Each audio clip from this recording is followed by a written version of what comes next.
Tu esi gatavs, esmu gatavs. Labvakar visiem, labdien, labrīt. Sveicināti. Jau sestā sērija. Jā, labvakar, labdien, labrīt, Karlsona kungs. Medinieka kungs. Tieši tā. Šodien esam šeit savākušies, lai parunātu par nopietnu lietu. Par to, ka Latvijā viss ir slikti. Lietu, ko esam dzirdējuši gan no kaimiņa, gan no varbūt kāda radinieka, kā arī televīzijā no opozīcijas. Jā, un Karlsons, cik pa laikam stāstījis, arī to ir.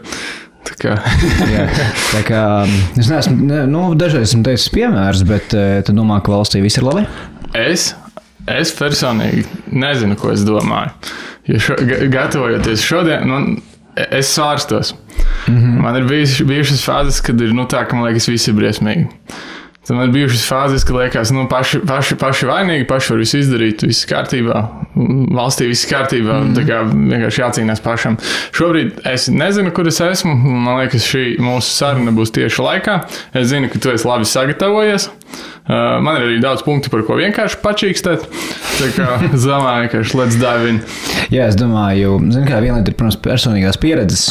Kas katram ir tā mūsu mazā realitāte. Tā kā, es domāju, tas dienas beigās svarīgi, jo kā katrs mums individuāli jūtās. Bet gan jau svarīgi arī ir paskatīties, kā izskatās kopumā Latvijā vai ne datu ziņā, un kā izskatās tomēr salīdzinājumā ar Igauniju un Lietuvu. Jā, tas ir tāds labs, loģisks salīdzinājums, jo ar kodām Itālijām vai Vācijām salīdzināties būtu nonsens. Bet viņiem ir tādi paši apstākļi kā mums. Jā, tieši tā. Un kā tu teiktu, varbūt, kas ir? Jā, es, piemēram, nevienmēr saku, ka valstī viss ir slikti, bet, ja mēs teiksim, vai kādā apmērā valstī ir slikti, ja mēs neklikšanās uz epizodes, bet kā tu teiktu, varbūt tavs pēdējās nedēļas vai pēdējā mēneša pieredze, kas tev lika apdomāt, vai Latvijā varētu būt labāk, varbūt, vai arī kaut kas tā nav galīgi kārtībā? Jāsaka, ka mēs vienu no sliktām lietām paši šovakar papildinām ar alkohola statistikām, jo mēs esam vieni no lielākajiem dzērājiem. Latvieši nevis mēs abi. Latvieši mēs domāju, esam tajā veselīgākajā galā vēl. Es ceru, bet ir daudz tādas lietas, kas ir tādas, nezinu, liekas, tur ar lēmumiem izmaināmas, un tad ir tādas, kuras ir vienkārši slikti un depresīvi. Un tas ir tā pati dzeršana. Tas, ka pie mums ir diezgan daudz depresiju. Tas, ka mums ir nenormāli daudz pašnāvību. Un tās tādas lietas, ko bedri aizlāpot, nesataisīs. Un tad ir lielais jautājums, vai tas ir dēļ tā, ka mums vienkārši D vitamīna trūkst un tādi mēs te esam.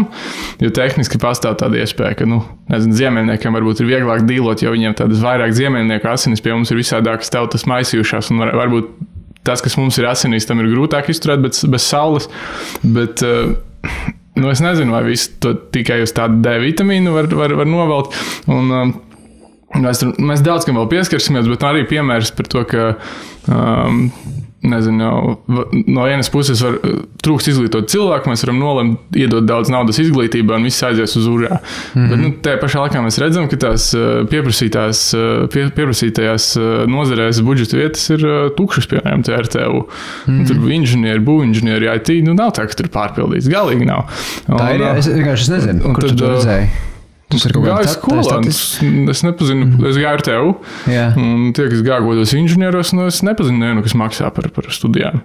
Un mums vidusskolā vai pamatskolā stāstīja, mēs jums skolotāji stāstīja, mēs jums tāds skrienam pakaļ, jūs tur universitātē būsiet, jums neviens neskries pakaļ, jums tur būs pašiem visiem jāskrien pakaļ. Man bija rotācija, man bija dažas budžeta vietas, un mēs tiešām haslojām, un tu pasties, kā bija kaut kādos atsevišķās inženieriem vai kaut kam tādam, tu redzi, ka viņa skolā tiek iekšā visi, un tā kā par viņiem tiek samaksāti daži tūkstoši uzreiz, jo piesakās mazākā budžeta vietas, un tad vienkārši pēc dažiem mēnešiem daudzi atsijājās, un viņiem vienalga, un tad bija pat tā situācijā, kad RTU čīkstēja par to, vai daudzas universitātes tikai sūdzējas par to, ka ka atņem budžeta vietas, bet tajā pašā laikā mēs redzējām, kā tas notika, kad viņi iedod to naudu visiem. Liela daļa studentu atkrīt pēc pirmajiem mēnešiem. Universitātē jau forši, viņiem piešķīra naudu par tiem studentiem, kas pieteicās, bet tā globāli, par ko es runāju, tas, ka es pat nezinu, kur tā problēma, jo kaut kas pie mums ir slikti. Labi, bet mēs te gāju veselība, sākumā bija par dzeršanu, tad jau par izglītību. Varbūt aizām pie izglītības sākumā ar veselību. Jā, let's go. Ja man liekas, kā novērtēt, vai valstī viss ir labi, vai slikti, vai burvīgi, pa lielam ir dažas tādas galvenās lietas, vai ne? Ir ekonomika, veselība, izglītība, kaut kāds publiskā sektora uzvedība, un tad ir visādi faktori, kas ir, teiksim tā, ja cilvēks izdara pašnāvību, grūti jau cīnīties ar pašnāvību. Tu nesamazinās pašnāvību skaitu, cīnoties ar pašnāvībām. Tu samazinās pašnāvību, jā, tieši tā. Līdz ar to ir ļoti daudz tie faktori, piemēram, arī alkohola patēriņš un tālāk, vai ne? Ir tādi, kas ir kaut kādi, kas ir sekas, ir arī cēloņi. Jā, un tad laikam runa par to, ka nevajag cīnīties ar sekām, jo alkohols mums ir ļoti dārgs. Mēs tāpat dzeram. Bet tad alkohols nav dārgāks Igaunijā, Somijā un tā tālāk? Tur ir, bet nezinu, Austrijā nav. Austrijā dzer mazāk. Tur drīkst arī uz ielām dzert, bet tur dzer mazāk, un tur nodzerās mazāk. Tas kaut kas ir arī galvās un tā globāli. Tas noteikti ir padomu mantojums, vai ne? Taču padomu laikos kaut kas tur teica, ka kaut kāds Staļins vai kas, ka ļoti iedzēruši populāciju daudz vieglāk kontrolēt. Tā kā tas, diemžēl, ir tāds padomju mantojums, ar ko mums jācīnās, vai ne? Bet, skaties, bija nesen tās ziņas OECD valstīs, kas ir pasaules attīstītākās valstis, Latvija ir topā alkohola patēriņā. Jā. To mēs visi zinām. Tur bija arī bez riebīgās, bet arī sievietes, laikam, bija topā, ne tikai vīrieši, un kas ir drausmīgāks par sievietes dzērāju, vai ne? Personīgas viedoklis, bet jā. Vienlīdzīgi, viss kārtībā. Kā ir ar to, kā mērīt alkohola patēriņu, laikam, litros gadā? Cik litri gadā tiek patērēt uz personu tieši tīra spirta? Respektīvi, piemēram, ja tu tīra spirts ir kaut kādā 98% vai kas, vai grādi, respektīvi, tu izzer tur, viens aliņš nav, tā kā 1 litrs spirta, tad pārrēķini kaut kādās vienībās. Tīrā spirtā. Latvijā tas rādītājs ir 12,2 litri. Jā. Igaunijā 11,1. Jā. Lietuvā 12,1. Tātad 12,2, 12,1 un 11,1. Tā kā nav tā, ka mēs esam mega lielāki dzērāji par viņiem, par kaimiņiem mūsiem, kuriem mēs vienmēr gribam salīdzināt, vai ne? Nav tik traki. Plus arī jautājums, vai ne, kā tie cipari tiek rēķināti, ja Igaunis atbrauc uz Latviju un nopērk alkoholu, vai ne uz robežas, vai tas skaitās mūsu tajā patēriņā. Jā, pie mums. Kaut kas vispār izteica, ka tā doma, ka tāds alkohols mums jau nāk tur no mazas čupiņas cilvēku, vai ne, kas ir absolūti alkoholiķi. Man personīgā pieredze gan tā nerāda. Man personīgā pieredze rāda, ka ļoti pals ir atmiņā atbrauc uz Sarnikā vienreiz kaut kādu festivālu vai kaut kādu tur pilsētas svētkiem svētdienā 3 pa dienu. Un tur ģimenes ar bērniem, jaunās ģimenītes, visi laimīgi un visiem aliņi. Jā. Visiem rokās aliņi. Es ap citu līdzīgi esmu redzējis arī Centrālā Eiropā. Izstāsta depresīvi, bet laikam ņemot vērā to, ka viņiem tie ir tikai ali un viņi neaiziet uz ko stipro dzērienu, viņi tajā statistikā izstāsta labāk, jo, teica, rēķina spirtu. Jā, līdz ar to... Tieši, jo smagāk alkoholu tu dzer, jo lielāks ir šis te rādītājs. Un, iedomājies, tas ir tā kā, ja es pareizi saprotu matemātiku, vai ne, tur 12 litri tīrā spirta, cik tas ir kaut kādi tur 25 litri, šņabja. Vienmēr 25 litri šņabja. Tas ir daudz. Tas ir daudz. Tas ir tā kā litrs 10 dienās. Tu dzer litru 10 dienās šņabja. Es nevaru iedomāties, kā to arī vilkt uz priekšu. Tā ir palika pelēks un nespētu pastrādāt. Apsteigs, piemēram, vai ne, kad kādās sabiedriskajā vai arī vispār svētdienā lielveikalā vai pirmdienas rītā lielveikalā, cik daudz nodzert purnasteigā. Manuprāt, tur jau nav runa, bet kā Lietuvā, kā ir Igaunijā. Mana personīgā pieredze rāda, ka aizbrauc uz saviem laukiem vai aizbrauc uz reģioniem vai aizies uz veikalu no rīta Rīgas centrā Maksimā pirmdienā. Baigi nodzert purnu apkārtsteigā. Es kaut kad pirms gadu 2 biju vienā, bija Zemgalas ciemats veikalā. Maziņais veikals, kaut kāds ģimenes pārvaldītais un noliktava, un tas veikals jau pa dzīvi, ir maza telpa, puse ir alkoholā, otra puse pārtikas precēs, un tie ir noliktavā, un tur vienkārši praktiski tikai lētais alus vai arī tāds nepārāk garšīgais alkohols, bet viss alkoholā. Es pajokojoties tur uzjautāju, un pērk daudz un pērk lētāko tā globāli. Ja Kuldīgā ir viens tāds veikals Beta. Tas parasti ir labas. Bet, ja, un tur ir vispār vajprāt, tur pa vidu ir kaut kādas vitrīnas, kaut kāda pārtika, un apkārt visam veikalam ir alkohols. Visu veikalu. Ārējā siena, tad garākā siena, viss ir alkohola. Tā kā, kaut kas tur nav, pat ja tajā, labi, mums tas, ka Lietuvā ir tikpat slikti un Igaunijā gandrīz tikpat slikti, jo mēs tur visas trīs valsts ir tajā top 4, vai top 5 tāpat ir tajā radītājā. Baigi tā tauta ir nodzērusies. Bet vai tas ir sekas vai ne? Vai tas ir sekas vai cēlonis? Gan jau, ka daļēji tomēr, jo tas no alkohols rada atkarību. Šeit ir kultūras faktors, jā. Tad, labi, skaties tālāk, cigarešu patēriņš. Smēķēšana. Rādītājs, kā tu domā, kā mums ir? Es minu, ka mums ir mazāk kā Centrāla Eiropā. Centrāla Eiropā esmu redzējis, kā cilvēki attīstītās skaistās vietās smēķē pāri bērnu ratiem, pārkārušies tur uz balkoniem, droši drīkst smēķēt, tur istabās ir pieņemts pat, tā kā nav dīvaini smēķēt, tur telpās bieži vien smēķē pie mums.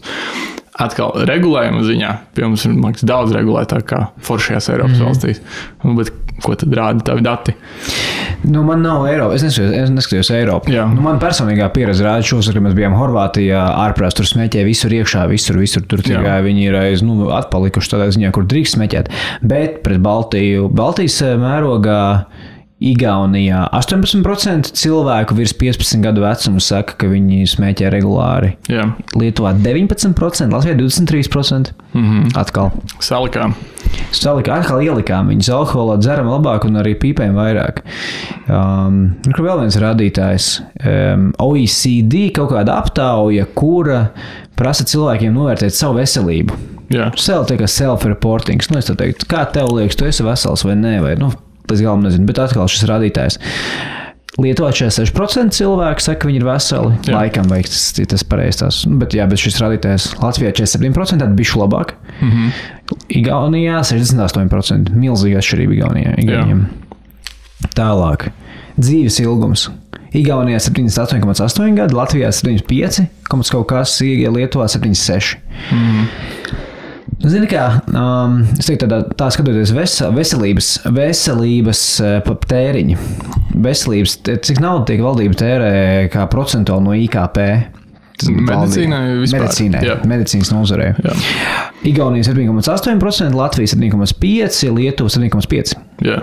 Same, zini kā, skaties, tēriņš same, dzīves ilgums, tur labi Igaunijā bišku vairāk, alkohols tas pats, cigaretes tas pats, self-reported, Igauni veselīgāki, bet jautājums, kā tas nāk, vai nevar viņi sporto vairāk. Es neskatījos, cik tur ir aptaukošanās līmenis un tā, bet ārsti uz populāciju, cik ārsti ir uz laikam 1000 cilvēkiem, jūs pareizi atceros šito radītāju. Igaunijā 3,4, Latvijā 3,4, Lietuvā 4,5. Apmierinātība ar dzīvi. Bet paveidzot to par dakteriem. Man ir par dakteriem. Man ir par māsiņām. Vienkārši pasaka pēdējo rādītāju, kas man vispār veselībā kaut kādā kā apmierina, vai cilvēki ir apmierināti. Igaunija 6,5, Lietuva 6,4, Latvija 6,2 balvas. Zini kā, tur plus mīnus jau ir vienādi, bet vienīgais rādījums, ka man ar veselību, nevis ar sistēmu. Ar veselību. Bet māsiņas uz populāciju ir vienīgā lielā atšķirība veselības nozarē. Lietuva 7,9, māsiņas uz 1000. Igaunija 6,5, Latvija 4,2. Un tev sākās diepes. Es domāju, tas arī ļoti tās indikators ir tās liels, Jo jautājums, protams, kas ir māsiņa, kas nav, bet... Plus arī tu iepriekš runāji par to iztērēto naudu. Jautājums, cik tā iztērētā nauda ir efektīva, cik ir tā kā aiziet labumā, cik aiziet neefektīvā milzīgā slimnīca tīklā vai tam līdzīgi. Jo tā kā viens ir dati, otrs personīgās pieredzes. Šogad pamēģināju pastaigāt pie dakteriem. Pārbaudījām veselību, izdomājām tuvojās 30 un visādākas kodas mazās lietas, ko tu pamani, kas nav perfekti likās. Aiziet, pārbaudīsimies ģimenē. Es pamēģināju, es gribēju tā kā visu pa smuku aiziešu pēc nosūtījuma, un tad ar to nosūtījumu pie dakteriem. Tas vienkārši nestrādā. Ja tu nedari kaut ko ļoti, ļoti vienkārši, aizmirsti par to, ka tev ir kaut kāda liksta, tu dabū nosūtījumu un tad operatīvi tiec pārbaudīties. Un vienkārši maksā 50-60 eiro un tiec tajā maksas rindā daudz ātrāk, bet tā normāli uzturēt veselību ar nosūtījumiem. Man nepietika pacietības. Es tagad nebiju gatavs pirms 3-4 mēnešus gaidīt, lai noskaidrotu, kas tas ir. Jā.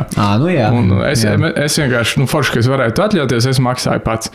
Vēl viena lieta, ko mēs gribējām atrast Rīgā tādu foršu ģimenes ārstu, ko uzskatīja par savējo vēlams centrā. Atradām vienu ļoti labi ieteiktu, un tur mēs pazvanījām, tur gan arī tā kā pasmējās un teica, ka mums jau tur viss līdz kliņķim piepildīts, un tur ir bezmaz vai rinda gaidīšanas. Un tad prasījām, kādas tur citiem pieredzes, un daudziem ir tādas pašas, kā mums ir gadījušās dažreiz, kad būtībā ģimenes ārsts pilda tādu melnais joks, bet miršanas apliecību izrakstītāju funkciju, būtībā. Tu kusties, tev ir normāli, dēļ priekšu izdzerdzēja vitamīnu, padzer tējas, un tagad tev būs pēdējā stadijā vēzis, mēs skatīsimies. Un, absolūti subjektīvi, gudrāk izsakoties kvalitatīvi dati, bet es nebiju priecīgs par tām mūsu personīgām pieredzēm. Plus, zinot cilvēku, kam ir smags vēzis, un redzot, ka no tās fakta konstatācijas, ka, hei, tev iespējams ir vēzis 4. stadijā, un līdz tam, kad tie ārsti sasauc, kā to sauc, koncīliju, un izlēma, ko darīt tālāk, pagāja gandrīz 2 mēneši. 4. stadija. Tu man liekas, katru dienu varētu būt no svara, un tu gaidi gandrīz 2 mēnešus. Un, tas viss, ieguldīsim vēl 2 reizes vairāk naudas, bet galvenais jau, lai tie procesi kustās priekš. Bet no procesiem vairāk es neko nesaprotu medicīnā. Tas viss ir sarežģīti un skaidrs, ka es to varbūt skatos pārāk emocionāli. Zinātāji to uztver vairāk procesuāli un racionāli, kas pēc kā iet un kāpēc tur koncīlijas varbūt ilgāk jāgaida, bet man tas viss atstāja tādu iespēju, ka jāmēģina kļūt par krutu piparu, jānopelna daudz naudas, un tad, kad būšu vecs, es gribētu atļauties tādu absolūti privāto medicīnu. Jā, ir tā kā... Kāda ir mana pieredze Latvijā ar veselības aprūpi? Man ir bijis tā, ka es, piemēram...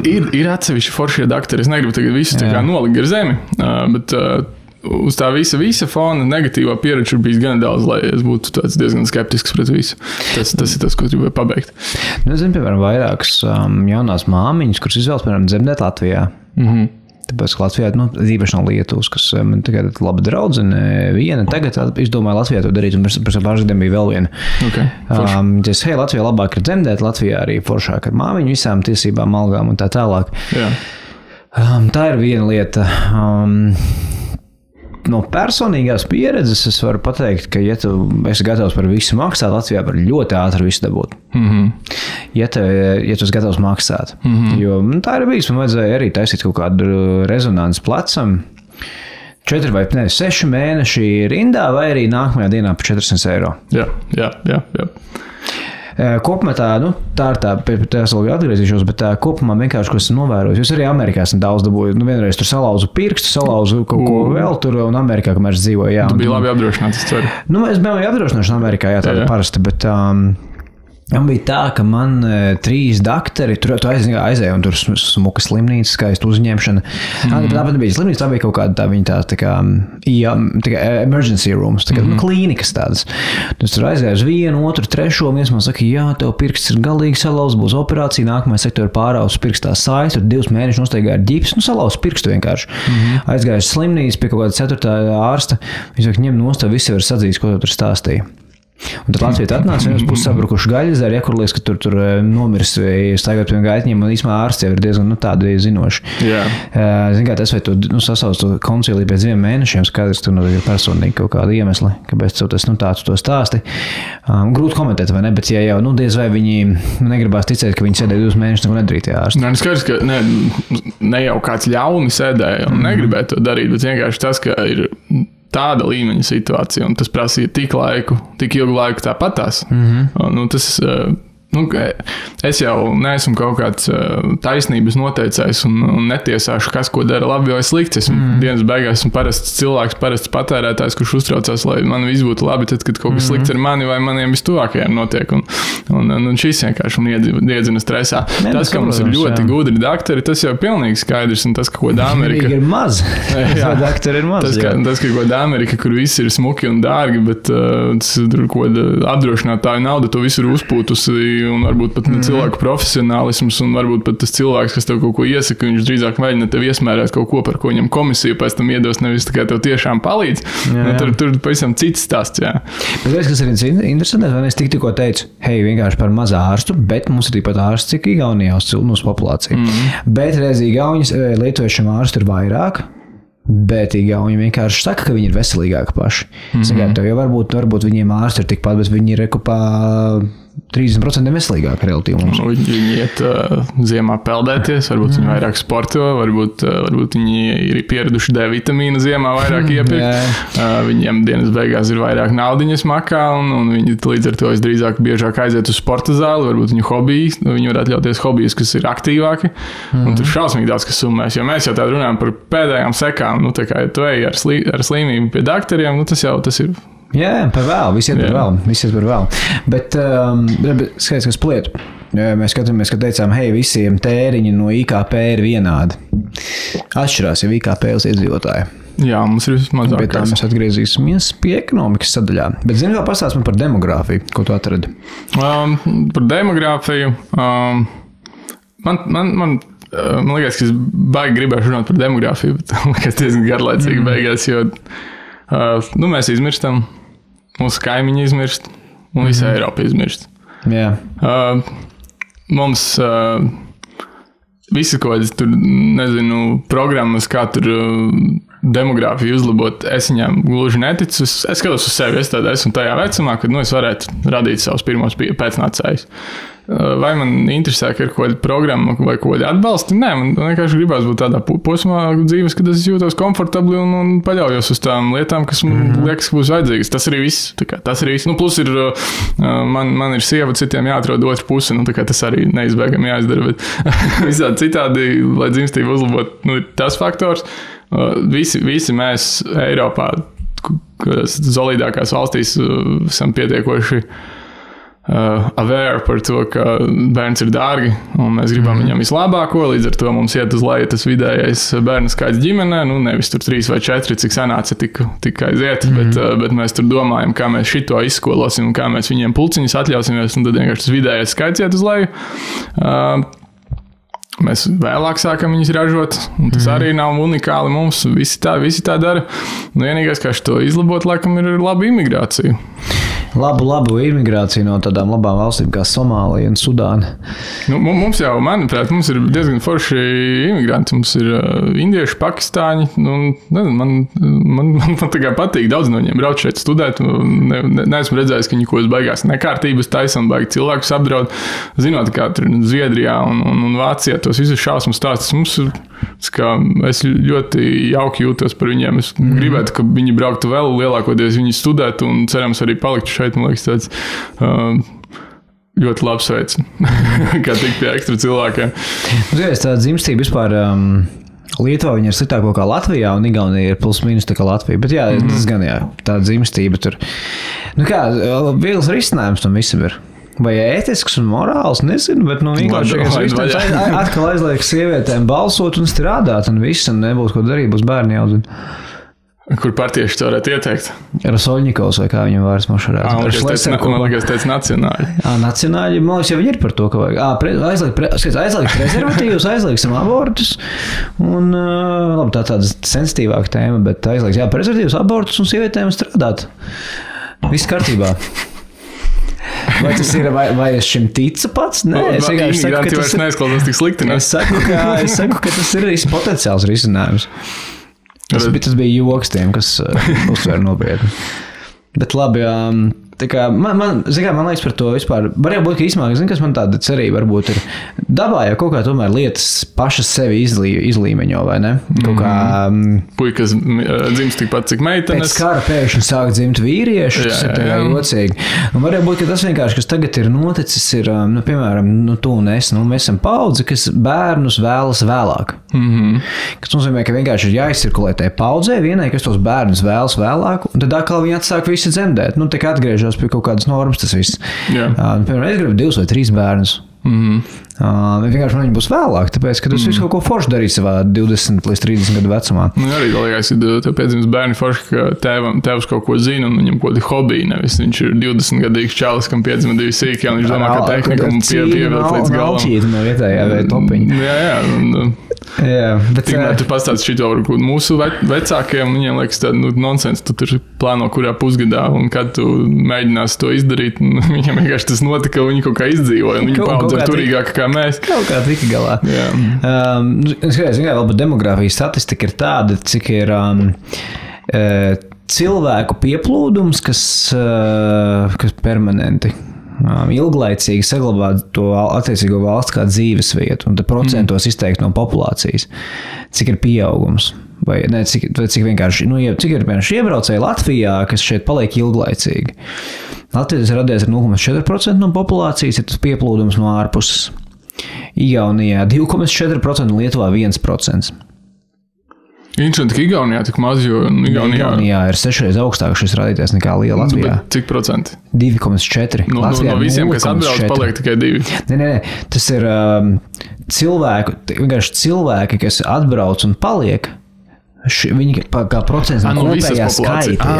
Skaidrs, jo Igaunijā vajadzētu būt labi, un tur daudz saļāk startupisti un tam līdzīgi visās krāsās no visiem kontinentiem brauc. Tā sajūta aizbraucot tur un pastoties, kas tur notiek tajā pilsētas centrā dienas laikā, iedvesmojoši. Tā kā atkal, es varbūt līdz nelietu galam skaidroju pareizos rādītājus, bet atkal šis rādītājs, viņš ir jau augstāks, jo tomēr viņš parāda to iebraucēju skaitu, un Igaunijā viņš ir 6 reizes augstāks, Lietuvā ir 2,5 reizes augstāks kā Latvijā. Atkal, tas ir skaidrs, ka jautājums, kas tas ir, no kuriem tie cilvēki, vai tie ir bēgļi, vai tie ir universitāšu iebraucēji, vai tie ir darbinieki, bet, liek padomāt, vai ne? Jā, tehniski mums to universitāšu iebraucēju, viņiem vajadzētu būt daudz. Mēs tā kā eksportējam izglītību, ar tādu domu, ka viņi atbrauc šeit iegūt par zobārstu izmācīties vai kaut ko tādu, jo tas ir lētāk šeit. Cik es dzirdēju, RTU 11% no studentiem ir indieši vai pakistāņi. Tas ir tā kā ļoti nice, bet viņi visi aizbrauc prom. Jā, un zini, kas vēl aizbrauc prom? Aizbrauc projām visi tie vācieši un zviedru studenti, kuri aizbrauc mācīties par ārstiem. Un mēs tev katru gadu atbrauc, piemēram, galerijā Rīgas sporta zālē, MyFitness, pilns ar ārzemju studentiem. Lemon Gyms centrā Grostons ielā, pilns ar ārzemju studentiem. Jā. Un ko mēs darām, lai viņus paturētu šeit? Kāpēc bagāti ārzemju studenti iet uz Lemon Gym? Pēc, ka viņš vienīgais tajā attiecīgajā rajonā. Kas viņi nezina, ka tur nav forši? Ko darīt? Man es arī turēju, man tuvākajās ofisam. Bet parādām par izglītību. Tu jau sāki par universitātēm, un arī par Latviju. Jā. Vispār, man tās budžeta vietas liekas ļoti jocīga lieta. Es parasti negāju budžetā. Man, protams, bija tā iespēja, un lielais paldies manam vecākiem, man apmaksāja mācības. Bet, budžeta vietas Nē, es esmu no tāda backgrounda, ka man vienkārši iespējams nebūtu iespēja, man tā budžeta vieta bija mega svarīga, un es biju priecīgs, ka man tagad nav kredīti. Jā, bet no otras puses... Ātrāk var domāt par mājokļu kredītiem, ātrāk var par vispārējo domāt. Ātrāk var nodokļus ražot. Jā, tāpēc es saku, bet man nav vienpusīgs, tāds viedoklis vai viennozīmīgs.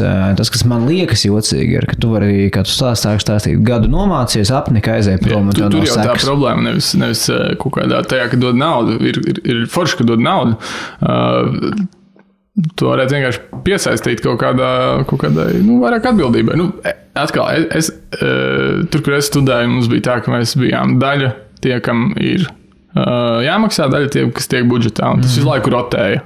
Pēc tā, cik augstu tu esi tajā rankā. Un bija tā, ka vienreiz nenoliec ar pirmo eksāmenu, un tu vari uzreiz izkrist.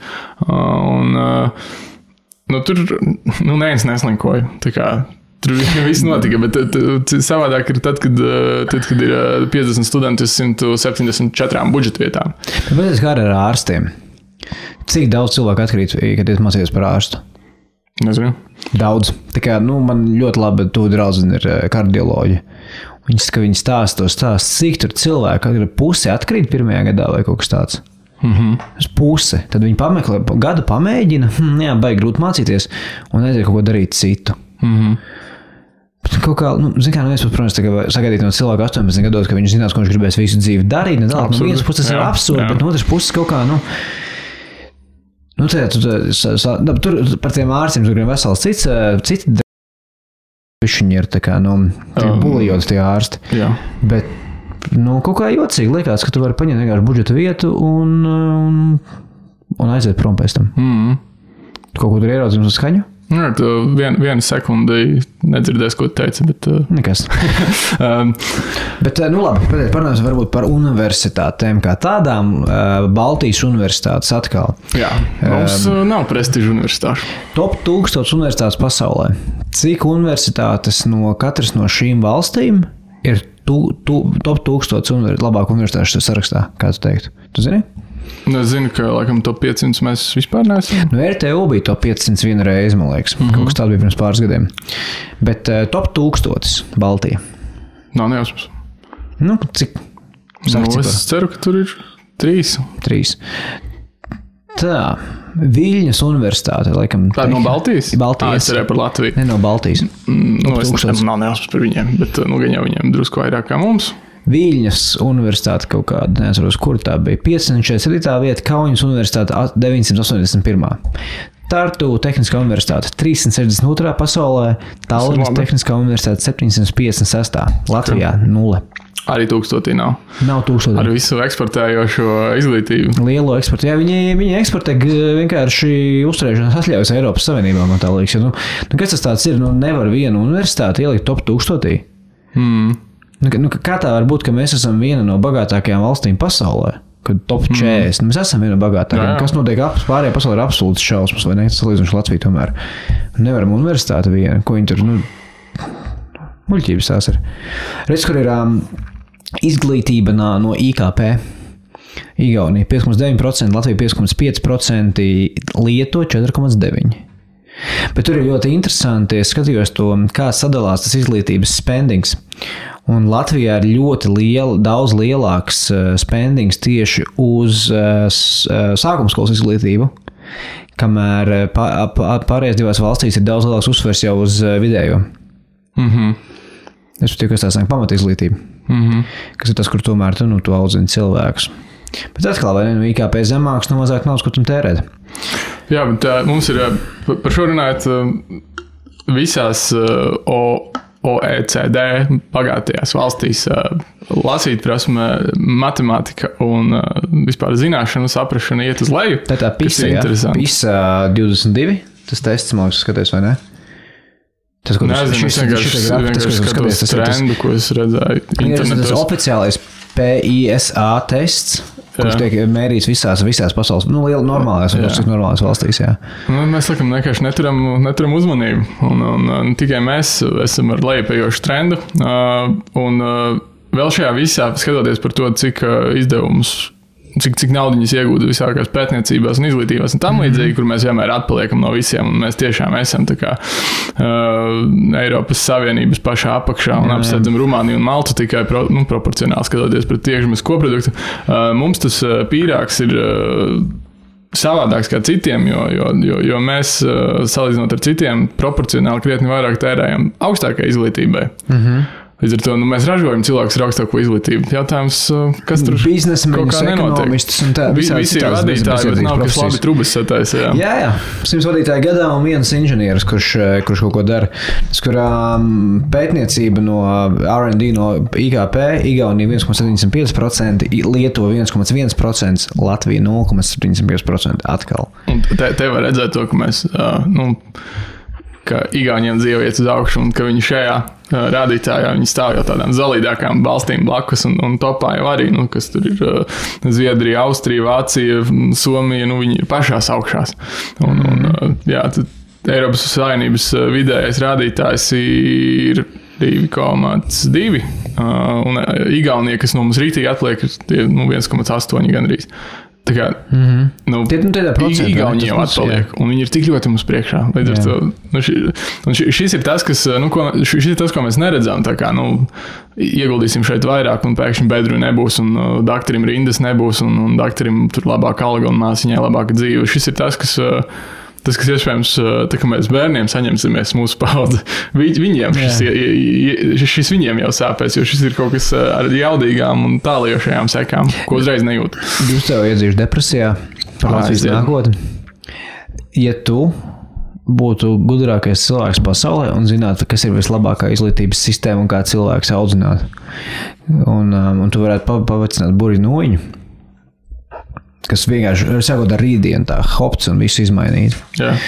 Tad jāpiet ir vismaz principā 10, 15, ja ne pa visiem 20 gadiem, lai viss tavs ieguldīties darbs izglītības sistēmā vai arī cilvēku domāšanā vispār recirkulētu, jo tev ir jānomaina paudze. Tehniski, Stūbi, ne? ja mēs 20 gadu no šodienas. Ja kaut ko baigi labi izdarīsim, kaut ko baigi salabos, tad mūsu bērni, kad viņi ies universitātē, tad būs labi. Bet viņi izies cauri grūtai sākuma skolai un vidusskolai. Iedomājies, vai tu, tā, visam vienkārši jautājums, vai ne? Vai tu sūtītu savu bērnu universitātē Latvijā? Depends, ja ir iespēja. Nē, es viņu sūtītu, ja es nevarētu atļauties viņu sūtīt ārzemēs. Nē, iedomājies, tu vari atļauties viņu. Ja viņš gribētu, lai viņš brauktu uz ārzemēm, protams. Jā, tā, vai ne? Bet tas, ko vispār šis viss izglīt, kā mēs valkamies to, ka izglītība, ko tomēr viss pamatā. Jā, bet atkal, nav obligāti par tām ārzemēm, jo pirmkārt jau var ir iztikt bez augstākās izglītības. Es domāju, nākamā paudze iztiks daudz labāk, kā mēs bez augstākās izglītības. Jā, noteikti daudz. Es domāju, tas tiešām, tu taisnība nav tā kā labāk. Cik Latvijā trūkst normāli santehniķi vai arī celtnieki, vai ne? Jā. Tā kā es daudz augstāk vērtēju normāli santehniķi, nevis kaut kādu ekonomistu. Jā, arī kaut kādos multimēdijos vai IT strādāt, kad tev noder augstākā izglītība un kad tev noder praktiskais skills un pieredze projektos. Un tev vajadzēja pieredze projektos un praktiskā saprašana. Jā, man liekas, ļoti pārvērtēts ir tas, ka tev vajag obligāti augstāko izglītību. Tas ir tāds bišķiņ padomu variants un domāšanas ziņā. Tas izvelk no absolūtas bedres, noteikti. Bet tad, kad tu jau esi bagāto valstu klubiņā, tad parādās citas jaunas problēmas. Tad ar to vienkārši, ka visu skolu aizsūta, kas ir mūsu acīm redzot risinājums, kā mēs ieguldamies izglītībās un pētniecībās, un ar to laikam nav gan. Jā, kā jau ar visām lietām dzīvē, visa pamatā jau nav tava izglītība vai tur kaut kas, nezinu, kāda brīnuma citi. Visa pamatā ir vienkārši tava tā, ka varbūt tā darba kultūra un centība. Ja tu ļoti gribi, tu vari būt krūtākais uzņēmējs pasaulē, tev ļoti, tu esi disciplinēts vai neatlaidīgs. Ja tu ļoti gribi un 10 gadus malc un vēl pēc tam 5 gadus vēl malc un mācies, tu būsi labākais ārsts, vai ne? Ja tu ļoti gribi, tu būsi labākais celtnieks, specializēties kaut kādā konkrētā lietā, tu būsi super pieprasīts celtnieks. Vienkārši, ko tā universitāte, protams, iedod, ir kaut kāda disciplīna un darba kultūra cilvēkiem, jauniešiem, kuriem tas netiek demonstrēts ģimenē varbūt. Un tomēr tas tev izrauj no tavas vides. Teiksim, tu redzi, ka var arī citādāk. Tur atrod kaut kādas dombiedrus, draugus un tā tālāk. Tā arī tāda grūtākā nozarē mācīties tādu drusku, man liekas, drusku pat kā armija strādā. Tev ir jāmučī, tev ir jātiek uz priekšu un ir grūti, un dažreiz tev tur kāds pasniedzēja drusku paterorizē, bet tu kā tā iz priekšu un tu izēji tam visam cauri tādā kā formācija. Kā, arī, ja tu esi izgājis tai labai skolai cauri, tad tevs darba devējs.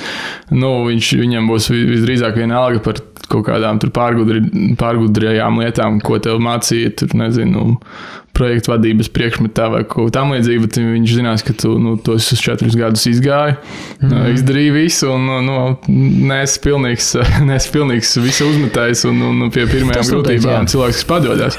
Tas noteikti, ja tu, protams, ja tas ir gada nomācījies kaut kādā, atvainojies, tomēr reālo biznesa vadībā vai turības biznesa vadībā kaut kādā un tu neizturēji, ja tu aizgāji prom, jo tev tur, labi, piemēram, tu saprati, ka ir bullshit un aizgāji arī kaut ko savu, forši, tur vajag, depends. Bet ja tu tur, aizgāji, jo tev bija par grūti, tas tā, nav, tas sarkanais karoks. Jā, es par uzņēmēju darbības vadības studijām, kuras man tagad ir drusku iesaldētas maģistrā, salīdzinot ar to, kā bija RTU mācīties arhitektos, tas ir... ja tas ir pa grūti, tad... Jā, es pilnībā arī atbalstu to viedokli. Bet es pats esmu viņus iesaldējis. Tur gan bija citi iemesli, bet tā kā, tad, kad es nolikšu līdz galam un pabeigšu iesākt to lietu, tad es ņirgāšos par šo visu. Tā pagaidām man jābūt klusam un jāpabeidz un jāpiecerēt. Jā, bet vai arī pavadi to laiku, dara kaut ko produktīvāk, kaut ko praktiskāk. Man ir pazīstama meitene viena, domāja, ja laiks kaut ko vēl ir iemācīties, izgāja RTU MBA, pateic ar bezjēdzīgākā naudas tērēšanu un laika tērēšanu dzīvē, kas bija bijusi. Tā ir realitāte. Vienkārši anekdotiski piemēri, bet tā ir tāda, ko esam dzirdējis. Bet tā visa varbūt tā izglītības sistēma vai ne, un cilvēku kvalifikācija, un vispār izglītotība vai arī spēja, vienkārši to, vai viņi rubīja fišku vai nē. Bet kā tas nod, vai ne? Viņiem pēc universitātes ir jāiet strādāt, kaut kas viņiem ir jārada, kaut kāda ekonomiskā, jārada kaut kāda ekonomiskā vērtība, vai ne? Un ir tāda interesanta lieta kā ekonomiskās kompleksitātes indeks. Tātad, cik sarežģīta ir ekonomika, ja citiem vārdiem, šis rādītājs, tas ir Harvards izstrādāts rādītājs, un viņš vienmēr, ja viss, ko tu māki, ir pildīt nepildīt ūdenpudelēs, vienkārši tu māki rakt izrakteņus no zemes ārā, vai ne, un eksportēt vienkārši rūdu. Tā kā neapstrādās akmeņus. Tad tev ir ļoti zems šis indeks. Un jo sarežģītāks lietas, tad arī augstāks ir šis indeks. Pasaulē pirmajā vietā ir Japāna. 2,26 ir šis rādītājs viņiem. Loģiski, mikroshēmas. Es tieši tā arī būtu pateicis. Jā, tur arī Dienvidkoreja. Vietā ir Šveica, trešajā vietā ir Dienvidkoreja, vai kaut kas tāds bija. Tad, usuals aspekts, vai skaidrs, ka Dienvidkoreja, Japāna, vai ka Dienvidkorejā viens Samsungs 20% no IKP, tā kā viņš ir augstā kompleksitāte un tā tālāk. Tad augstākais rādītājs pasaulē ir 2,26 Japānai. Pēc tā mēs arī varam salīdzināt Baltijas valstis. Igaunijā šis rādītājs ir 0,99. Šis ekonomikas kompleksitātes indeks. Lietuvā 0,89. Tātad par 0,1 mazākā Igaunijā. Latvijā šis rādītājs ir 0,73. Jā. Slikti, protams, bet tas laikam arī drusku sasaistās ar to, ka mums arī rullē zemniecība, mežniecība, apstrādes rūpniecība, un mēs gan vienkārši parastajā ražošanā neesam tik krūti laikam, bet mums vairāk zemnieku un mežu, un tas faktors laikam arī tur iecērš, bet ne tikai. Mums arī tā produktivitāte. Es neatceros, kas bija produktivitāte, bet arī mums ir zema. Meži ir tikpat daudz, cik abās otrās valstīs, un lauksaimniecības zeme ir mazākā Lietuvā. Kartē skatoties. Statistikā skatoties. Tā kā, tas jau, saprot, tas, ka mums ir daudz mežniecība, citā lauksaimniecība, tur jau viens kombains braukā un pļauj to labību, vai ne? Te jau vienkārši tev, kāpēc Igaunijā ir lielāks? Mēs kā IT. Tie nav daudz cilvēku, kas rada šo to atšķirību, vai ne, to milzīgo atšķirību. Vai šis tā arī kolorē, ka bagātajām valstīm ir izteikti vairāk un obligāti nabadzīgajām ir ļoti maz? Jā. Ok. Jā, tas ir skaidrs, jo lielāku pievienoto vērtību tu radi, jo bagātāks tu esi. Kādām naftas valstīm viņam viņš ir zemes un viņas ir augšā, tur jābūt kādam absolūtam izņēmumam. Skaidrs, ka kādai valstī, kur Dubai, Emirāti nav apspriest, Saudārābijā šis būs radies viņam, ka bija zemes, bet viņiem IKP ir augsts, jo nafta vienkārši ir tāda prece. Bet jebkurā gadījumā, mēs nesalīdzinām atkal ar Arābiju, vai ne? Mēs salīdzinām ar kaimiņiem. Tur ir gigantiskās pilsētas, tur jau, protams, arī viss ir. Pasaules labākie profesionāļi jau ir sabraukuši. Un tur ir tā lieta, un tas. Piemēram, es tagad centos mūsu biznesa ietvaros attīstīt blakus vienu virzienu. Burtiski nevar atrast speciālistus. Nevar atrast.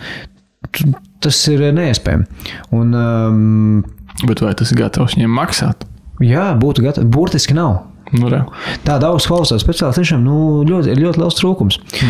Un Latvijā kopumā, kas vispār mums ir ļoti liela, mums arī vidēja alga ir daudz zemākā kaimiņu valstīs. Tas iet kopā ar to, ka mēs vienkāršāk darbu darām. Jā, tas tieši tā, jo ir cilvēki, kur, piemēram, streso par minimālo algu. Kāpēc mums ir zemāka minimāla alga kā kaimiņu valstīs? Who cares? Kas minimālo algu saņem? Cilvēki, kuri saņem aploksņu algas, vai arī cilvēki, kuri... Kuriem liek maksāt minimālo? Zini kā, ir vajag. Dividendus sagaidi un to grāmatu, tad es saku, tev jāmaksā minimālā. Tev tāds fakt, labi. Tad tiesa. Tu nostrādā visu, 50 gadi tev ir. Tev ir 50 gadi. Sorry, bet būsim reāli. Tev ir 50 gadi un tavs labākais, tas lielākais skills ir bīdīt preces, par kasieru strādājot, vai ne? es māku self-checkoutā, es daudz ātrāk izdaru nekā tas cilvēks, kas tur sēž neapmierināts. Tā kā, par to, protams, tu esi cepties par minimālo algu un par mazajām algām, jā, bet no otras puses, ja tu pēc 50 gadiem, tur neko vairāk nevar, tas ir diemžēl tā, tas tā baigs stulbi, bet, tā realitāte ir tāda nepatīkama, bet, te ir, man liekas, arī tāda izteikti savādāk domu gājieni. Viens ir tas, ka tāds ļoti kapitalistisks, kas ir acīm redzot tavējais, un es arī uz viņu vairāk liecos. No otras puses, centrālās Eiropas valstīs, tie produktu bīdītāji saņem daudz vairāk. Bet, tā dažus mēnešus padzīvojoties tur tā sajūta bija tāda, ka tev viegli ir būt tādā kā vidusslānī vai tuvu tam. Attiecīgi, ja tu kaut ko strādāsi, tev būs ko ēst un būs kur dzīvot. Kamēr Latvijā liekas, tā scary. Tā kā, ja galīgi švaks darbs, tad pat īrei nesanāk ļoti lētā dzīvoklī. Tur ir tā, ka tur tas minimālais starts liekas, viņš ir diezgan augsts. Tu vienkārši sāc strādāt un kaut ko saņemt. Bet tas iet komplektā. Tas iet komplektā ar to, ka, ja tu esi tāds ambiciozs un tu gribi arī nonākt kaut kādās augstākās vietās un ar lielākiem ieņēmumiem savas dzīves laikā. Kamēr viegli nebūt bombzim, šausmīgi grūti kļūt ļoti bagātam. Un tas ir tādās valstīs, kur ir labas sociālās drošības un viss pārējais un augstas minimālās algas. Un, man tagad, manā vecumā, man laikam interesantāk liekas Latvijas risks nekā tad attīstīto valstu lielie kaut kādi sociālie nodokļi, obligātās visādas iemaksas un super progresīvie nodokļi vai kaut kas tāds. Es omulīgāk šādā ziņā jūtos Latvijā. Protams, tas viss ļoti iespējams arī baigi kolorē ar to, ka medicīna sliktāka vai sistēma vai tam līdzīgi. Bet te es vēl gribēju arī pieskarties tam, par ko mēs, piemēram, bieži čīkstam, ka mums ir augsti nodokļi. Es domāju, ka tev tiešām būs ko pastāstīt par šo. Bet tajā bagāto OECD valstu topiņā pagājuši, kad mūsu nodokļu sistēma vērtē tā kā ļoti augstu, un attiecīgi mums bija ļoti laba vide tā kā uzņēmējdarbībai, par ko noteikti tarifi tūlīt izpaudīsies. Bet tas galvenais, kāpēc tas tā ir, tas, ka mums nav katra gada beigās jāizņem nauda, mēs varam reinvestēt un pārlikt uzņēmumu nopelnīto naudu uz nākamajiem gadiem. Būtībā tā sistēma diezgan vienkārši. Un atkal pasties uz vācu zemēm. Pirmkārt, viņiem tāda iespēja visu vienkārši izdarīt elektroniski, ielvedot dažus lauciņus datorā, grāmatvedību kārtojot īsti nepastāv. Tur ir ļoti smagnēji. Tu nevari uztaisīt vienu kaut kādu sijā, maksāt cik tur 50 eiro gadā par uzturēšanu minimālo un vienkārši turēt viņu. Tur būs visādākas minimālās iemaksas no viņa, tev būs obligāti viņš jāpiesaista kaut kādai nodarbei, un tas ies komplektā ar kaut kādām konkrētām apdrošināšanām.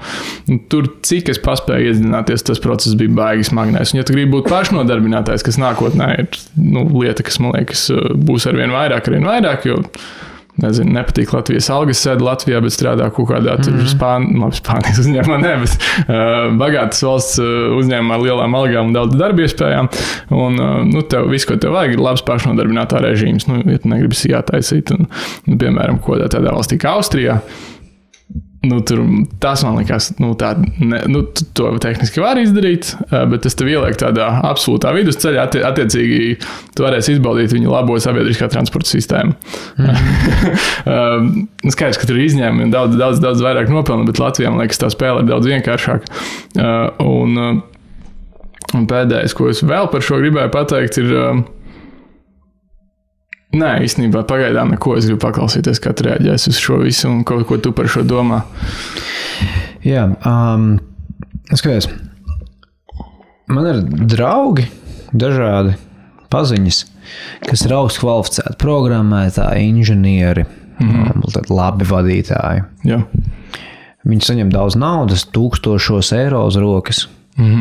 Kad viņi aiziet paprasīt algas pielikumu, viņiem iedod algas pielikumu, jo viņus darbdevējs negrib pazaudēt. At the end of the day, šie cilvēki, viņi, lai arī cik liela ir korupcija, lai arī cik viss ir slikti, šie cilvēki nekad nevar teikt, ka viņiem ir slikti. Viņi saņem vairāk kā vidējais Eiropietis. Viņi ir augstu kvalificēti. Jā. Tas jautājums jau lielās ir, protams, tā kā par zemi kvalificētiem cilvēkiem un varbūt vidēji. Tas ir pirmais. Jā, tas vienkārši tāda varbūt piebilde, ka dienas beigās, ja tev ir labs skillsets, ja tu dari kaut ko kādam vajag, tev būs labi un tev tur varbūt korupcija tev nepatiks, jo ielām ir bedres, bet tev pašam jau būs ok. Tur nopirks džipu par lielākām riepām. Jā, gros kā grib. Grūtam nepiekrist, manuprāt. Jā. Okay. Tā ir viena lieta. Vai Latvijā ir viegli nodarboties ar uzņēmējdarbību un vieglāk kā citur? Absolūti jā. Mēs esam 2. vietā pasaules nodokļu konkurētspējā. Tur kaut kādos vietos topos, cik viegli ir atvērt uzņēmumu un tā tālāk. Igaunija ir 1. vietā, Lietuva ir 8. Jā. Tā ir sistēma. Tā ir sistēma, bet no otras puses, labi, Latvijā ir vieglāk un lētāk atvērt uzņēmumu. Forši, bet ja tādā pašā laikā ir ļoti daudz cilvēku sūdzās par to, ka Latvijā, piemēram, finanšu sistēma ir tā sačakarēta, ka cilvēki vairāk kontus vaļā ārzemēs, vai ne, jo tur visi KYC un naudas atmazgāšanas lietas, un tur pusi laika pavada krāmēt papīrus. Tas tā ir. Latvijā tas ir daudz trakāk nekā kaimiņu valstīs. Tas mums arī bija daudz jaudīgāk naudas atmazgāšana pirms dažiem gadiem, kāpēc mēs arī pārlieku uzspīlēt šo esam tagad paņēmuši. Es ceru, ka kos gados mēs arī atslāpsim, jo tas bija tāds ar pilnu gāzi atmazgājām naudu un tagad ar pilnu gāzi visus čakrējam ar AML. Ar AML čakrēja visus jau kaut kādu ļoti ilgus gadus un kādu, bet jau nevari, tas apmēram tā kā bērndārzā. Viena banka Elsbetes ielā visus tos atčakrēja un tagad visus sodīt par to, tāpēc, ka viņi nespēja izšķirt, kurš atmazgā un kurš neatmazgā, tas muļķīgi. Tu nevari, tas tā kā mēram, tu nezini, kurš bērns. Es nesaku, ka tā ir forša situācija, vai arī, ka, nezinu, man pērkot dzīvokli kredītā, kāpēc man vairāk dokumenti jāuzrāda, tāpēc, ka kaut kādi Krievu miljonāri atmazgāja latviešu miljonāru bankā naudu. Jā, tas nav loģiski. Bet tas tā, es apzinos, ka, lielie puikas redzēja, ka citi lielie puikas šeit dara sliktas lietas, un tiem lieliem puikiem, lai viņi mūsu paturētu savā bariņā, bija savi uzstādījumi, un mēs šos uzstādījumus pildām. Es ļoti ceru, ka viņi drīz pamanīs, ka mēs izpildījām, un mūsējie būs gan spējīgi pamatot, tā kā liekat mums mierā, ļaujiet mums atkal dzīvot normāli. Vai arī mums vienkārši pie vāras ir cilvēki, kuriem nav mugurkauls, un ierēģi ir, kuri vienkārši pilda to, kas viņiem ir rakstīts, jo taču burtiski kaut kur vēl bija rakstīts, ka tad, kad bija visu kas tā bija finanšu remonts, vai kas tas kaitījās, tas viss sistēmas remonts, ka bezmazliet paprasīja X, un Latvijā izdarīja 5X, ja nevis minimumu izdarīja, ko pieteica izdarīt šitā, un nevis izdarīja to, ko teica izdarīt šitā, bet izdarīja vēl vairāk, lai, tur būtu, tā kā, nezinu par to, bet labi, pieņemsim, akal, ja tu ražotu, atkal es saku, ja mums pēkšņi Latvijā mēs uzsistu knipu, un rītdien mums būtu 1000, pēkšņi parādījos 1000 augsti kvalificēti mikroshēmu ražotāji, mikročipu ražotāji. Visiem būtu vienalga, cik tur kāda nodokļa sistēma, kāda ir minimālā alga, vienkārši atbraukt kaut kāds Intels vai Nvidia un uztaisīt rūpnīcu. Tā tas būtu. Nav, ja neskaidrs kaut kādu tur Krievijas iebrukšanas risku, tad nav nekas tur tik traks. Tas tā, protams, daudzi sūdzās, cik tur ir grūti, nav jau tik traki. Ja tur rada augstas pievienotās vērtības, pēc tev ir vienalga, vai tur nodokļos nomaksās tur 500 eiro vairāk par cilvēku mēnesī. Bet problēma jau viss ir ar to, mēs ražojam zemes pievienotās vērtības lietas, un tas arī tas viss pārējais. Tas tā arī, piemēram, jā, Igaunijā, Lietuvā ir tāda paša nodokļa, bet tur cilvēki pelna vairāk. Tur viņiem ir vairāk naudas. Vidējā alga Latvijā ir 1462 eiro. Šitos bija pārsteigts. Es nezinu, vai tas ir rēķināts kaut kā, bet bruto alga. Latvijā vidējā bruto alga 1462 eiro. Tas ir uz papīra. Igaunijā 1740. Tad pat 300 eiro vairāk, 280 eiro vairāk. Lietuvā 1960. Lietuva ir Igaunija. Kopš kuriem laikiem Lietuva ir Igaunija apdzimis, es nezinu. Lūk, un tur ir tā lieta, un tā ir tā vidēja alga, tā tomēr viņi ir bišķiņa augstākas.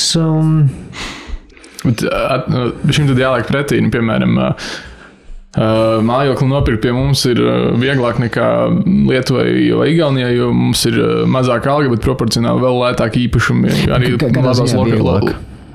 Tas ir tāds mājokļu pieejamība, mums ir labāk. Mums attiecīgi pret vidējiem ienākumiem vidējās cenas ir mazākas tev nav svarīgi, cik maksā, tev ir svarīgi, cik maksā pret taviem ienākumiem. Un mums tā kā pēdējos gadus ir vieglāk nopirkt kā viņiem krietni, jo viņiem īpašumi ir vēl dārgāki kā viņu algas. Un tad ir tas jautājums, pie mums ir arī lētāk dzīvot, varbūt viss kārtībā. Bet pie mums nav lētāk dzīvot. Bet pie mums, un jauns iPhones pie mums maksās tikpat, cik pie viņiem, un jauna mašīna mums maksās tikpat, cik pie viņiem. Ok, tīrai samaksāsi mazāk, un globāli ar to īri arī viss beidzās. Tā kā, kur vēl stipri mazāk kā pie viņiem samaksāsi. Skaties, ir piemēram tāds IKP uz iedzīvotāju PPP, kas ir Purchasing Power Parity, kas tā kā, viena lieta ir nominālais IKP, bet tas PPP parāda tā kā salīdzinot, tā kā viņš ir pielāgots cenu līmenim, teiksim tā, vienkārši vārdā sakot. Un Latvijā tas ir $40,000 gadā uz iedzīvotāju. Igaunijā 47,000, tad pēc 7,000 vairāk. Lietuvā 49. Tad lietuvieši var nopirkt vairāk kā vidējais. Vidējais Lietuvs var nopirkt vairāk lietu kā vidējais Igauns. Varbūt Igauns saņem lielāku algu, bet, ja tu piemēro to inflācijai cenu līmenim, Lietuvietis 49, Igaunis 47, Latvietis 40. Jā. Tas ir baigas sēdas, fuck.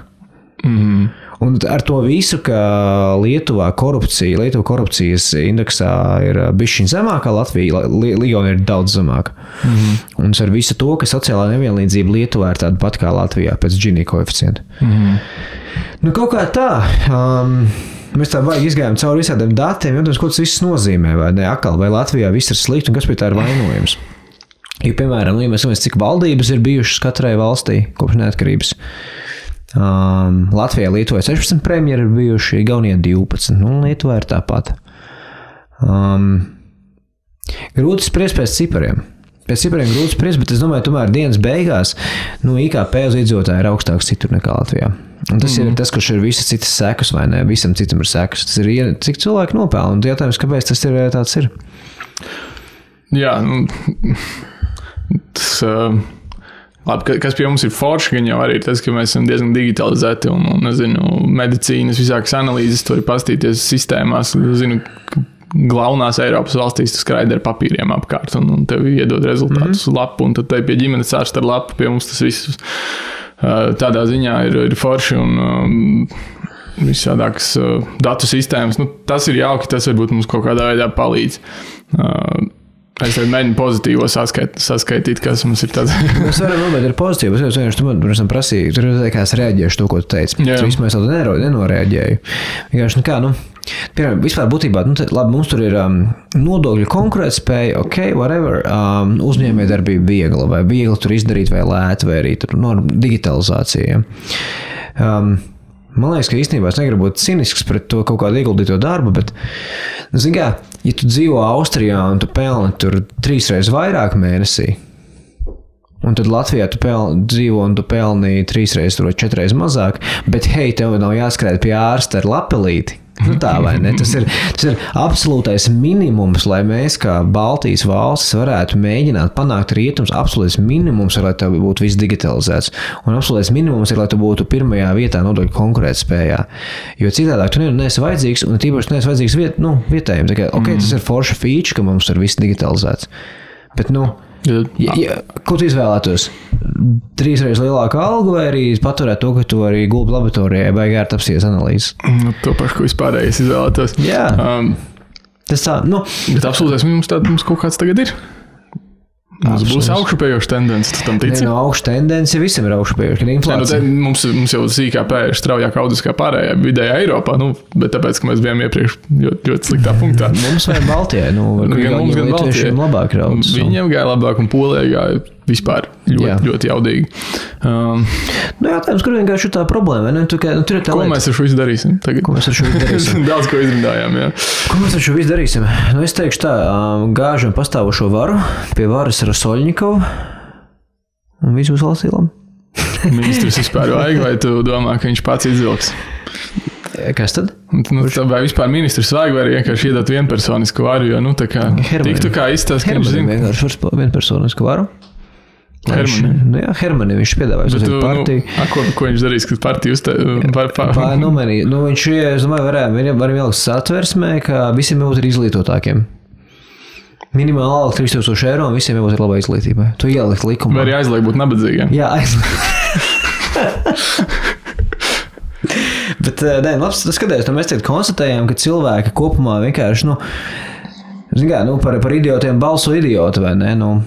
Savā ziņā par varbūt jau kā mana baila ir tāda vienkārši, ka mēs iesprūdīsim kaut kādā tādā olas un vistas problēmā.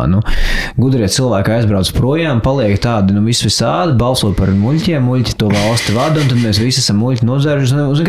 Ja visi ir resni, neviens nav resnis, ja visi ir alkoholiķi, neviens nav alkoholiķis, un ja visi ir idioti, neviens nav idiots.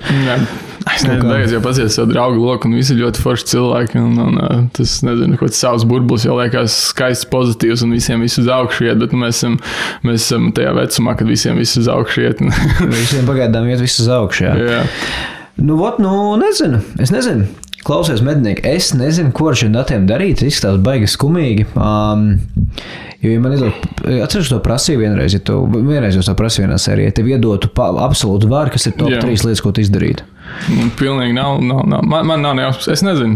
Tā kā parādās tās visas frāzes, ko saka visi deputāti, un piesienies Kariņam, jo tu darītu tieši to pašu, ko viņš saka, kas ir svarīgi.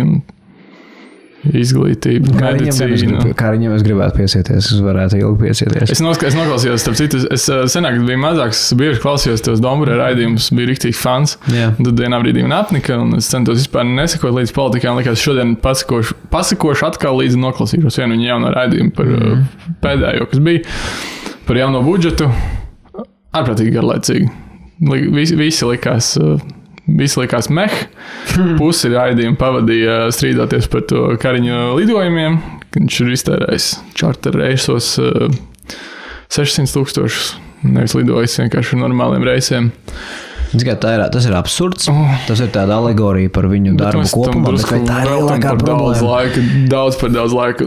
Ir lielāks problēmas. Es neesmu Kariņa fans, tā kā. Es neesmu vienotības balsotājs, bet ņemot vērā, ka bija visi Covid trakumi, Krievijas, Ukrainas karš, mēs esam blakus valsts pierobežā Krievijas, tā kā, gan jau var savilkt kaut kādus iemeslus, kāpēc dažreiz viņš to lidmašīnu toču varēja paņemt, gan jau ne visas reizes, man liekas, tik ļoti vienalga ir tik daudz svarīgāk problēma. Tas ir noteikti. Ja ir raidījums par valsts budžetu nākamā gada, un tagad trešdaļa runā par to, vai Kariņu, un tad tur progresīvie saka, tas ir bija slikti, bet mēs nenosodīsim, lai var mums draudzējas, un tad tie, kas nav valdībā, tie stāsta, ka tā ir lielākā pasaules problēma, un ka tas tur, nezinu, viss tādi jāatlaiž, un tas tad populistiska diršana vienkārši. Tas lielam. Jā. Bet, ko es gribēju vēl pateikt, kad es Austrijā biju aizgājis uz vienu kaut kādu startupu pasākumu, aizēju paklausīties, ko cilvēki dara un paneļu diskusijas.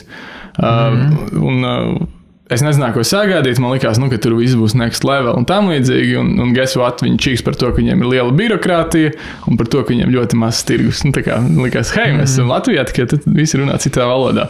Tā kā čīkstam, ja mēs ļoti iespējams par to pašu, ko mūsu arī kaimiņi un bagātās valstis. Vienkārši galvenais, lai virziens ir augšspējošs.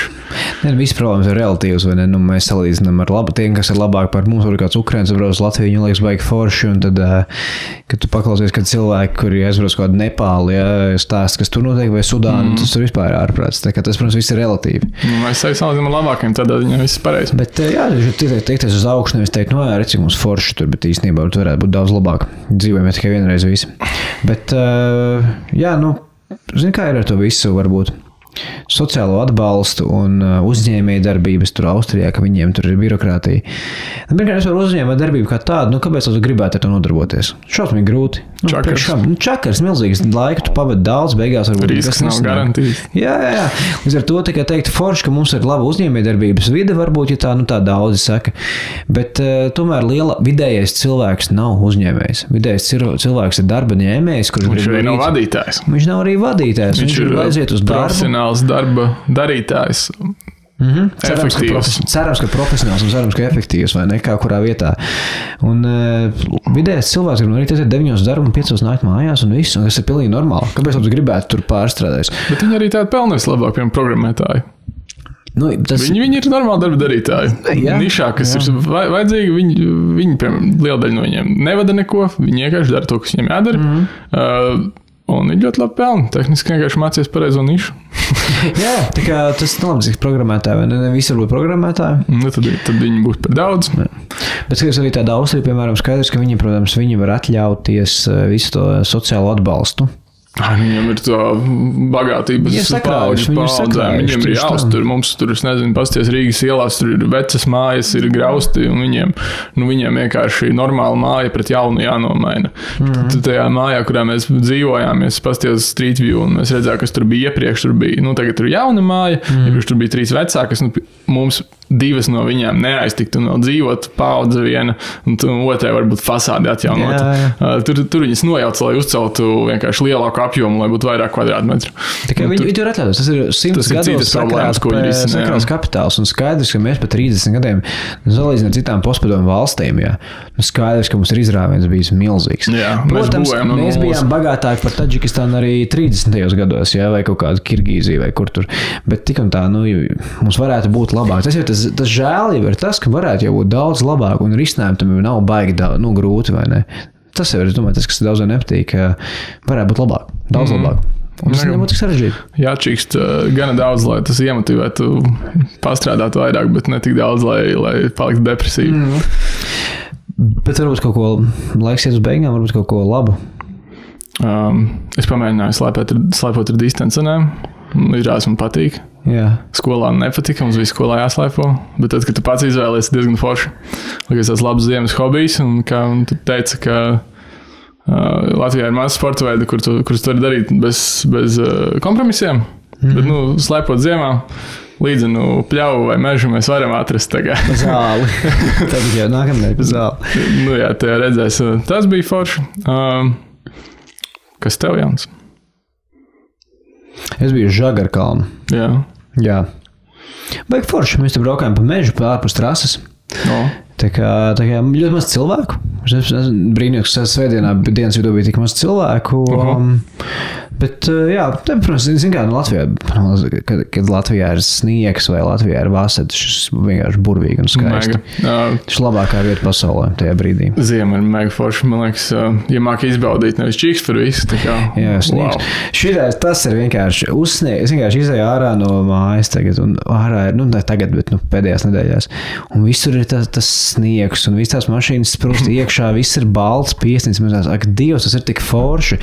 Tu tur paraksties ārā no stāvvietas minūti ilgāk, un cilvēki par to sūdzēs. Tas man liekas tik skaisti. Tas ir skaisti un daba. Tā ir mūsu lieta, ka mums ir arī ziema. Mēs varam darīt ziemas lietas, un mēs varam likt radzes uz riepām virsū, un mēs varam, tur peldēties augstajos ūdeņos un tādā garā, un tas tomēr ir daudz interesantāk, kā vienkārši sēdēt saulītē un dzert vīnu. Mēs varam darīt gan to, gan arī kaut ko ziemīgu. Beidzam ar padomu. Man ir padoms visiem.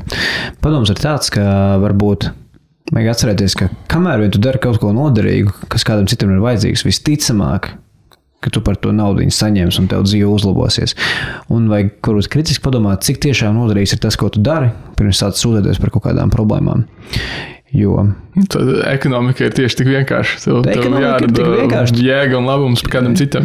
Jā, tieši tā. You need to make stuff un viss. Un ja tu bīdi papīrus, tad tu visticamāk lielāk iespēja, ka tu neradīsi labumu kādam. Jā.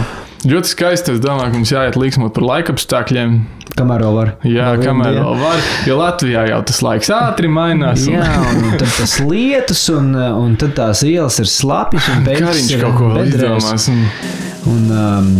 Un vispār jābrauc prom.